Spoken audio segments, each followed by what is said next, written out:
Bible की भविष्यवाणियों में ईरान देश का बहुत ही बड़ा रोल रहा है।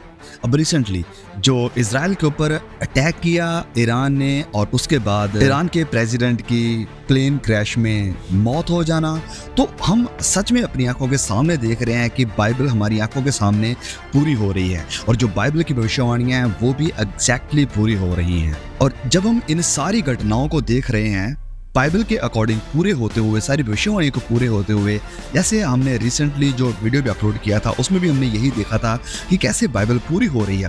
तो जब हम इन सब चीज़ों को पूरे होते हुए देखते हैं, बाइबल की भविष्यवाणियों को पूरा होते हुए देखते हैं, तो हमें और ज़्यादा एश्योरेंस मिलता है, हमें उम्मीद मिलती है कि सच में ये जो बाइबल है हमारे पास, ये खुदा का सच्चा कलाम है, सच्चा वचन है जो कि पूरा हो रहा है हमारी आंखों के सामने।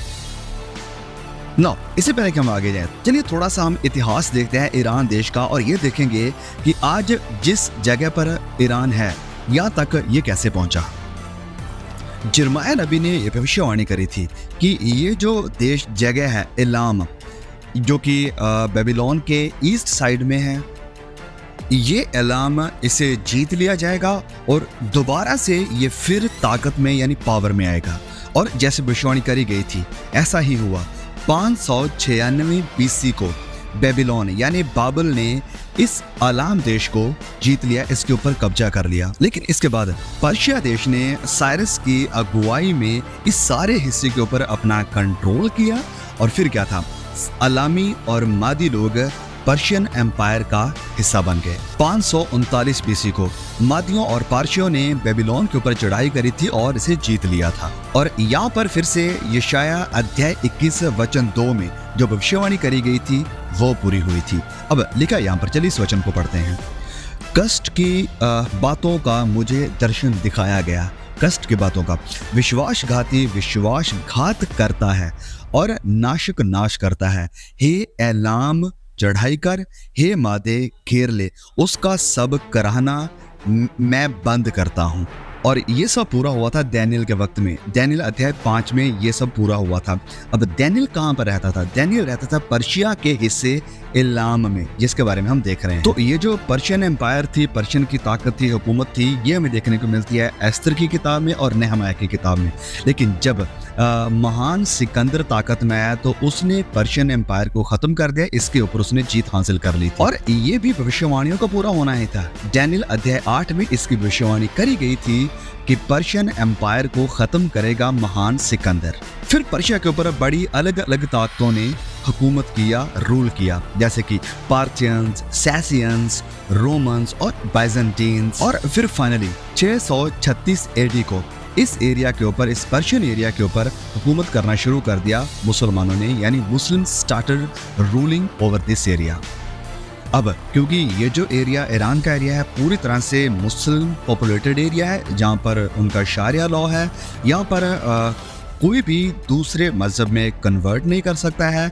और इसी कारण ये जो मुसलमान है इनके अंदर नफरत है बहुत सारे बाकी लोगों के प्रति भी, और ख़ासकर जितने भी मोस्टली मुसलमान हैं वो नफरत करते हैं इजराइलियों के साथ, यहूदी लोगों के साथ। अब ये कोई ऐसी बातें नहीं जो मैं हवा में बोल रहा हूँ, ये फैक्चुअल बातें हैं जो मैं कह रहा हूँ।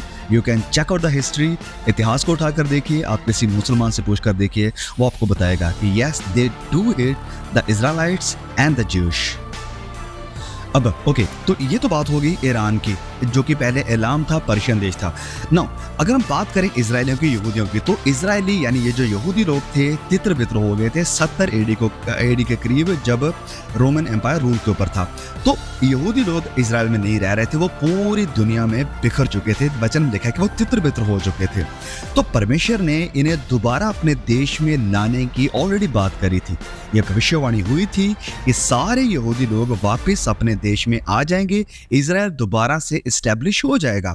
और ये भविष्यवाणी हमें कहाँ देखने को मिलती है? यहेजकेल अध्याय 36 वचन 24 में हम ये पढ़ते हैं। और भी कई भविष्यवाणी इस चीज को लेकर। वचन 36 के 24 में लिखा है कि मैं तुमको जातियों में से ले लूंगा, तुम्हें बाकी सारे देशों में से ले आऊंगा और देशों में से इकट्ठा करूंगा। अब जानते हैं कि यहूदी लोग इंडिया में भी थे, वेस्ट में भी थे, यूरोप में भी थे, जर्मनी में, जैसे हम जानते हैं। तो और सारे देशों में से परमेश्वर कहता है कि मैं तुम्हें इकट्ठा करूंगा और तुमको तुम्हारे निज देश में पहुंचा दूंगा। निज देश जो कि तुम्हारा अपना देश है वहां पर तुम्हें पहुंचा दूंगा। ये भविष्यवाणी हो गई थी काफी साल पहले। और ये भविष्यवाणी कब पूरी हुई? आज हम पूरी अच्छी तरह से जानते हैं कि 14 मई 1948 को ये भविष्यवाणी पूरी हो गई जब इजराइल एक देश बन गया था। 1948 को इजराइल एक आज़ाद मुल्क बन चुका था। और अब यहाँ से शुरुआत हुई बहुत सारी और भविष्यवाणियों के पूरे होने की, कि जैसे बहुत सारे देश इकट्ठे होकर तेरे खिलाफ खड़े होंगे, तेरे सामने युद्ध करेंगे, तुझे ख़त्म करने की बात करेंगे, ख़त्म करने की योजनाएं करेंगे। तो और भी बहुत सारी भविष्यवाणियाँ फिर यहाँ से पूरा होना शुरू हो गई थी। इन सारी भविष्यवाणियों में से एक भविष्यवाणी है जकरिया की। जकरिया अध्याय 12 वचन 2 और 3 में लिखा है कि देखो, मैं यरूशलेम को चारों ओर की सब जातियों के लिए लड़खड़ा देने के नशे का कटोरा ठहरा दूंगा, और जब यरूशलेम घेर लिया जाएगा तब यहूदा की दशा भी ऐसी ही होगी। वचन 3, और उस समय पृथ्वी की सारी जातियां यरूशलेम के विरुद्ध इकट्ठी होंगी, तब मैं उसको इतना भारी पत्थर बनाऊंगा कि जो उसको उठाएंगे वह बहुत ही घायल होंगे, कि जो भी उसे खत्म करने की, उसे मारने की, उसे घायल करने की कोशिश करेंगे वह खुद बहुत ज़्यादा घायल हो जाएंगे। और ये हमने इतिहास में देखा है, ऑलरेडी ये हुआ है। जैसे इजराइल देश बना तो मुस्लिम देश जो उसके आसपास थे उन्होंने इजराइल के ऊपर हल्ला बोल दिया था, उसे ख़त्म करने की कोशिश करी लेकिन कर नहीं पाए, बल्कि उन्हें हार का सामना करना पड़ा था। तो जैसे मैंने कहा कि 1948 को जब इजराइल देश बना तो अंतिम समय की कई भविष्यवाणियों की शुरुआत यहाँ से हो गई थी।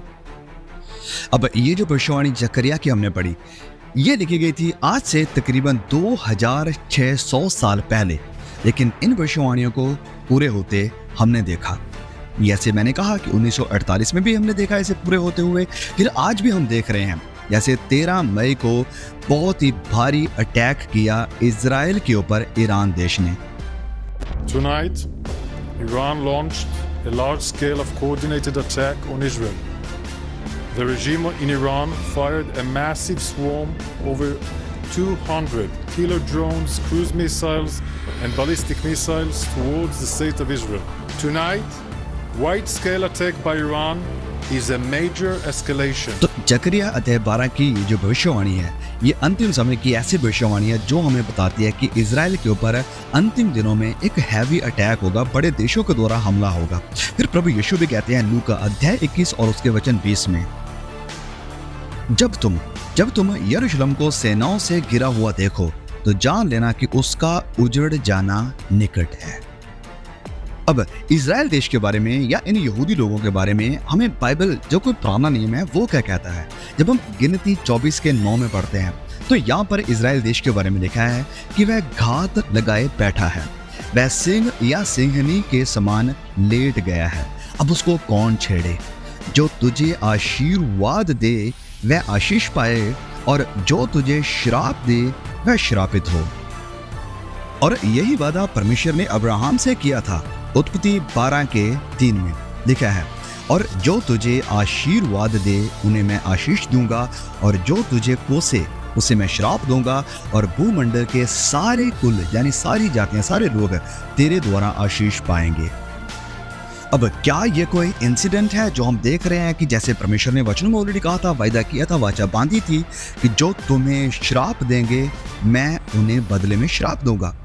क्या ये कोई कोइंसिडेंस है कि जैसे हमने देखा कि 1 महीने पहले ईरान के प्रेसिडेंट ने यानी ईरान देश ने जैसे ही हमला किया इजराइल के ऊपर तो उसका नतीजा क्या निकला? ईरान के प्रेसिडेंट हेलीकॉप्टर क्रैश में मारे गए।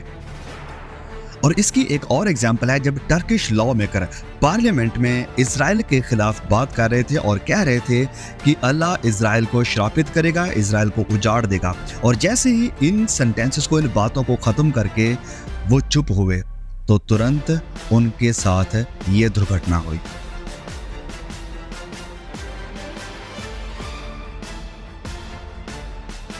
Oradaki Hristiyanlar Yahudilerden, sizlerden daha iyi bir dik yapıyor. Siz İsrail'in suç ortağısınız. Siz İsrail'in suç ortağısınız. Tarihin azabından kurtulsanız Allah'ın gazabından kurtulamayacaksınız. Hepinizi saygıyla selamlıyorum. तो इज़राइल वो देश है जो कि एक सेंटर्ड देश है, जिसके अराउंड जो भी कुछ होगा वो बाइबल के साथ जुड़ा हुआ है, क्योंकि इज़राइल ने टाइमलाइन को शेयर किया है परमेश्वर के साथ शुरुआत से ही। जब से परमेश्वर ने नजात का, छुटकारे का, दुनिया के बचाव का काम शुरू किया है, तो तब से इज़राइल परमेश्वर के साथ जुड़ा हुआ है। और इस कारण जो कुछ भी इज़राइल के साथ होता है ये एक बहुत ही महत्वपूर्ण चीज़ है और हमें इसके ऊपर नज़र लगाकर रखने की ज़रूरत है, क्योंकि बहुत सारी भविष्यवाणियाँ इज़राइल को लेकर और इज़राइल के साथ जो होगा पूरी होंगी। ओके, हम जानते हैं कि आज भी बहुत सारे मेजॉरिटी ऑफ द इजरायली जो लोग हैं, यहूदी जो लोग हैं, वो मसीह यीशु को अपना मसीहा नहीं मानते हैं। लेकिन जैसे जैसे अंत करीब आ रहा है, जैसे जैसे वक्त गुजर रहा है, तो इजरायली लोग उस सच्चे खुदा को मानेंगे और मसीह यीशु को अपना मसीहा कबूल करेंगे। ये वचनों का वायदा है, भविष्यवाणी है। जकरयाह ने ही उसी अध्याय 12 वचन 10 में कहा है कि मैं दाऊद के घराने और यरूशलेम के निवासियों पर अपना अनुग्रह करने वाली और प्रार्थना सिखाने वाली आत्मा उंडेलूंगा। ये परमेश्वर जकरयाह के थ्रू भविष्यवाणी कह रहे थे। फिर आगे लिखा है, तब वह मुझे ताकेंगे, अर्थात जिसे उन्होंने बेधा है, जिसे उन्होंने बेधा मारा, यानी मसीह यीशु की बात हो रही है, जिसे उन्होंने बेदा, और उसके लिए ऐसे रोएंगे जैसे इकलौते पुत्र के लिए रोते पीटते हैं, और ऐसा भारी शोक करेंगे जैसा पहलौठे के लिए करते हैं। मसीह यीशु उद्धार करता है, मसीह यीशु पापों से छुटकारा देने वाला है। और वचन में लिखा है, प्रभु यीशु ने कहा कि राह, सच्चाई और जिंदगी मैं हूँ, बिना मेरे द्वारा कोई भी पिता के पास नहीं जा सकता है। सच्चाई मसीह यीशु है, निजात उसी के नाम में है, उसी के लहू बहाने के द्वारा, उसी के क्रूस के ऊपर जाने के द्वारा हमें पापों से प्रायश्चित मिला है, यानी छुटकारा मिला है, हमारा कफारा हुआ है। उसके अलावा दूसरा कोई रास्ता नहीं है। प्रभु यीशु ये बात वचनों में क्लियर करते हैं, और जो कुछ भी इतिहास में हुआ ये वैलिडेशन है कि बाइबल सच्ची है, खुदा का ये कलाम, ये बातें, ये वायदे सच्चे हैं। और जैसे हमने देखा और देख रहे हैं कि बाइबल की भविष्यवाणियाँ पूरी हो रही हैं, तो ये साबित करता है कि जो वचन, जो बाइबल हमारे पास है, ये खुदा का सच्चा कलाम है और इसके ऊपर भरोसा किया जा सकता है। और ये बातें अगर सच्ची हो रही हैं जो बाइबल में लिखी हैं, तो और भी बातें अंतिम समय के बारे में जो लिखी है बाइबल में, वो भी जरूर पूरी होंगी। अब अगर हम वापस आए ईरान के ऊपर, तो बिल्कुल ईरान रुकेगा नहीं इजराइल के ऊपर हमला करना। हम ये कैसे जानते हैं? क्योंकि बाइबल हमें ये बताती है कि अंतिम दिनों तक इनका हमला इजराइल के ऊपर होता ही रहेगा, क्योंकि गोग और मैगोग की जो लड़ाई का जिक्र हमें देखने को मिलता है बाइबल की भविष्यवाणियों में, उनमें ये ईरान का भी जिक्र है। कैसे? मैगोग बहुत सारे क्रिश्चियंस, बहुत सारे थियोलॉजियन मानते हैं कि रशिया है, और गोग ये पर्शियन एम्पायर है। पर्शियन एम्पायर, अब हम जानते हैं कि यहाँ पर कौन रूल कर रहा है, ये ईरान देश है जिसके ऊपर मुस्लिम रूल कर रहे हैं। तो इस कारण ईरान की अंतिम समय में जो युद्ध होगा, लड़ाई होगी इजराइल के खिलाफ, जो हमले होंगे, उसमें बहुत सारी इन्वॉल्वमेंट है। और बाकी और देश जो इस संगठन का हिस्सा होंगे वो है सूडान, तुर्की और लीबिया। और इस कारण ये सारा संगठन मिलके, ये सारी आर्मी मिलके इजराइल के ऊपर हमला करेगी, इसे पूरी तरह से तबाह कर देने के लिए, इसे पूरी तरह से खत्म कर देने के लिए, यहूदी लोगों को, इजरायली लोगों को नक्शे से मिटा देने के लिए। लेकिन तभी परमेश्वर की इन्वॉल्वमेंट यहाँ पर होगी, खुदा सुपरनैचुरली इजराइल को बचाएंगे। और इसी समय में, इसी समय में, क्योंकि ये जो गोग और मैगोग का युद्ध होगा, लड़ाई होगी, इजराइल के ऊपर अटैक होगा, ये होगा अंतिम समय के उस भारी क्लेश के समय में ही। तो उस वक्त इजरायली लोग, यहूदी लोग जो हैं, वो पश्चाताप करेंगे, रिपेंट करेंगे, मसीह यीशु को अपना मुक्तिदाता कबूल करेंगे, जैसे हमने पढ़ा जकरयाह अध्याय 12 में। और फिर परमेश्वर इनकी मदद के लिए सुपरनैचुरल अद्भुत तरीके से आएगा और इजरायलियों को वो बचाएगा, इन्हें पूरी तरह से कभी भी खत्म होने नहीं देगा। इज़ेकियेल अध्याय 39 वचन 7 में लिखा है कि मैं अपनी प्रजा के बीच अपना नाम प्रकट करूंगा और अपना पवित्र नाम फिर अपवित्र ना होने दूंगा। तब जाति जाति के लोग भी जान लेंगे कि मैं यहोवा इजराइल का पवित्र हूँ। और इसी समय के दरमियान, जैसे मैंने कहा था कि ये लोग पश्चाताप करेंगे और मसीह यीशु को अपना मसीहा, अपना उद्धारकर्ता करके कबूल करेंगे। जैसे हमने पढ़ा था यहेजकेल अध्याय 36 वचन 24 में, जो भविष्यवाणी करी गई थी कि परमेश्वर कहते हैं कि मैं सारी जातियों से अपने लोगों को इकट्ठा करूंगा, यानी इजराइल के दोबारा स्थापित होने की भविष्यवाणी थी। उसी के बाद जब हम आगे वचन 25 में पढ़ते हैं, तो यहाँ पर यह लिखा है, मैं तुम पर शुद्ध जल छिड़कूंगा और तुम शुद्ध हो जाओगे, और मैं तुमको तुम्हारी सारी अशुद्धता और मूर्तों से शुद्ध करूंगा।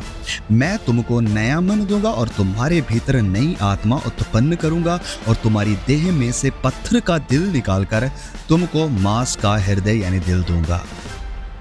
वचन 27, मैं अपना आत्मा तुम्हारे भीतर देकर ऐसा करूंगा कि तुम मेरी विधियों पर चलोगे और मेरे नियमों को मानकर उनके अनुसार करोगे।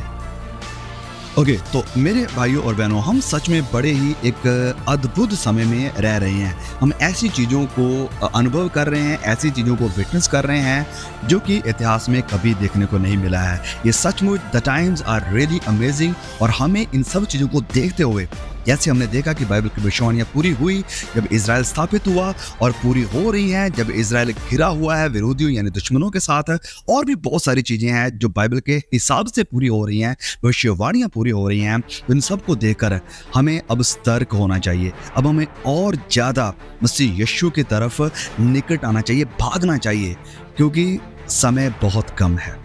ये भविष्यवाणियों को जब हम पढ़ते हैं, भविष्यवाणियों की जब हम स्टडी करते हैं, भविष्यवाणी को जब हम देखते हैं पूरा होते हुए, तो ये चीज़ हमें और ज़्यादा कन्विक्ट करनी चाहिए कि हम प्रभु के साथ वक्त बिताएं, हम खुदा मसीह यीशु के दूसरे आगमन के लिए तैयार रहें, क्योंकि उसका दूसरा आगमन, हमारा उसके पास जाना अब दूर नहीं है, बहुत निकट है। हमें तैयार रहना है अंतिम समय के लिए, और उसके लिए लगातार दुआ में बने रहें, प्रार्थना में बने रहें, और लोगों तक सुसमाचार पहुंचाएं और लोगों को तसल्ली दें, हिम्मत दें कि यस, ये दिन बुरे हैं, समय कठिन है, हालात मुश्किल हैं, लेकिन हमारे लिए उम्मीद है, हमारे लिए तसल्ली है, और वो उम्मीद मसीह यीशु है। वो उम्मीद मसीह यीशु के द्वारा करी गई भविष्यवाणियाँ हैं कि मैं तुम्हें अकेला नहीं छोड़ूंगा, मैं दोबारा फिर आऊँगा तुम्हें लेने के लिए, ताकि जहाँ मैं हूँ वहाँ तुम भी रहो। अगर बाकी बातें पूरी हुई बाइबल की, तो ये भी जरूर होगी। हमें संपूर्ण भरोसा है, विश्वास है मसीह यीशु के एक एक लफ्ज़ के ऊपर।